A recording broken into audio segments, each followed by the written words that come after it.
Love marriage शादी, फिर पति के चार टुकड़े और फिर पत्नी अपने बॉयफ्रेंड साथ घूमने चली गई शिमला और मनाली। जी हाँ, ये शादी ये शादी नहीं, ये बर्बादी है। जिसने भी अपने परिवार से विमुख होकर शादी करने की सोची, उसकी जिंदगी बर्बाद हो गई। आज देश में एक ऐसी घटना हुई है, जो इस घटना को जिसने भी सुना, उसके रोंगटे खड़े हो गए।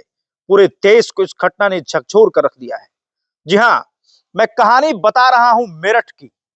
वही मेरठ जहां एक पत्नी ने अपनी पति की हत्या की, उसके शव के चार टुकड़े कर दिए और फिर अपने बॉयफ्रेंड के साथ वो पत्नी शिमला मनाली घूमने चली गई।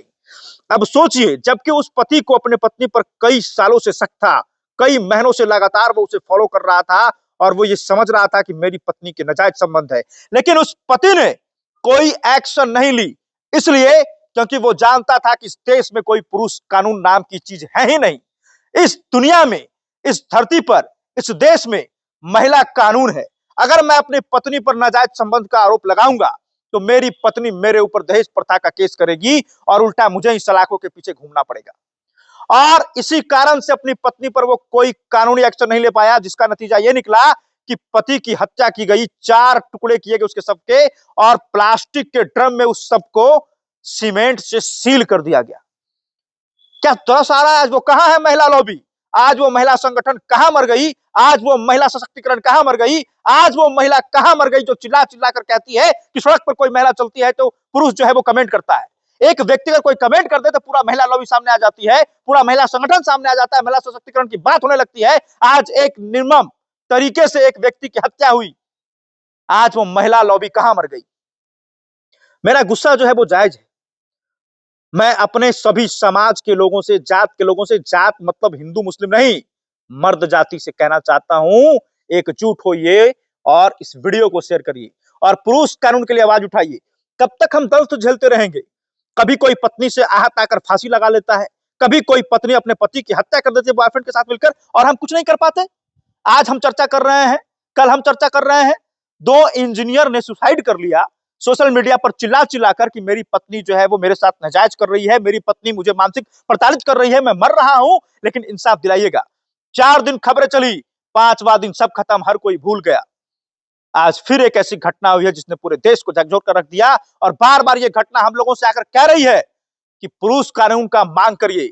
ये महिलाएं जिस तरह से लगातार 10 सालों में पुरुषों पर हावी हुई है, आने वाला भविष्य में महिला पुरुष को 1% वैल्यू नहीं देगी और स्थिति यह होगा कि आज मेरठ में घटना हुई है, कल बेंगलुरु में घटना हुई है, हर दिन हर इलाके में ये घटनाएं होंगी और आप सभी बैठकर यूं ही तमाशा देखते रहेंगे। मैं सरकार से यह पूछना चाहता हूं, क्या पुरुष का कोई जो है वो इमोशनल नहीं है? क्या पुरुष के का कोई इमोशनल अटैचमेंट नहीं होता है?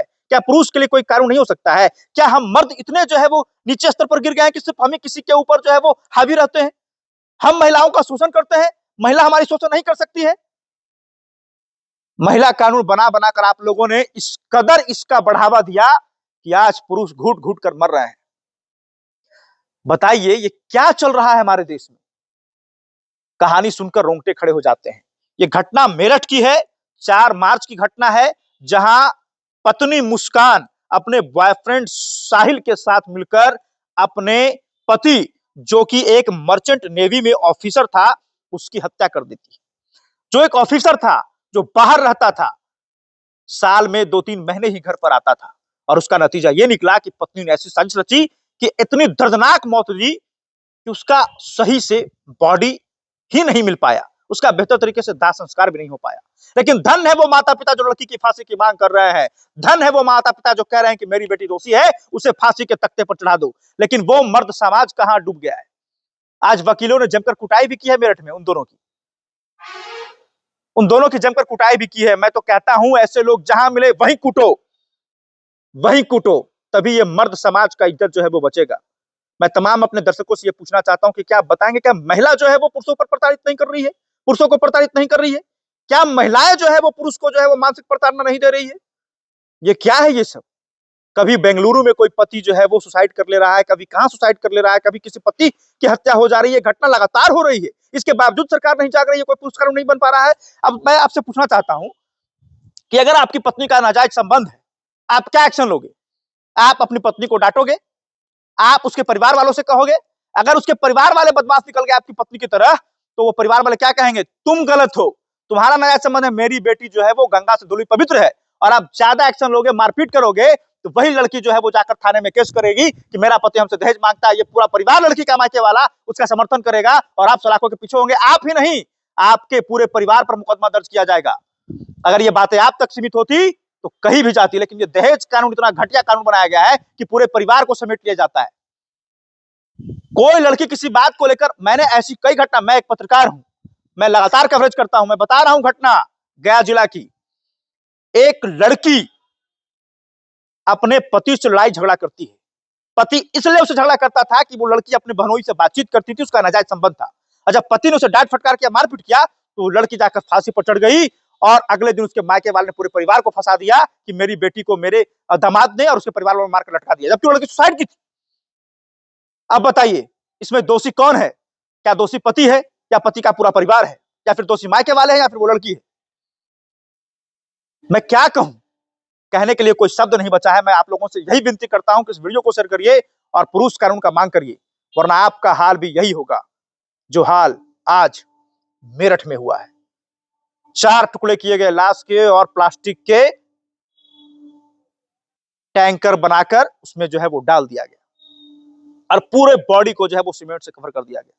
ये घटना बहुत ही दर्दनाक है, बयान नहीं कर सकता। बस यही कहने के लिए आया हूं मैं कि अब भी अगर कुछ हया बची है, शर्म बची है आप लोगों में, तो पुरुष कानून की मांग करिए। और ये महिलाएं जो गला फाड़ फाड़ कर चिल्ला कर कहती है महिला सशक्तिकरण, महिलाओं के लिए आओ, कानून मजबूत होना चाहिए, वो महिला आज कहां मर गई, मैं पूछना चाहता हूं उनसे।